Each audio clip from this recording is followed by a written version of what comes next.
Hello kids, today work is in English subject. Here I am giving you a worksheet. In this worksheet you have to recognize the pictures and complete the words with the help of double O. First one is B-double-O-T boot. Second B-double-O-K book. F-double-O-D food. Next T-double-O-L-S tools. M-double-O-N moon. S-P-double-O-N spoon. Kids, our next worksheet related double E words. In this activity you will copy given words like S-double-E-C, F-double-E-T feet, M-double-E-T meat, W-double-E-K week, K-double-E-P keep. You have to copy down.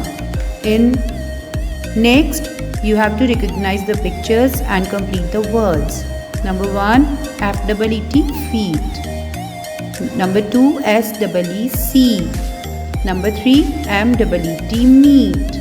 Number 4, W-double-E-K week. Number 5, P-double-E-L peel.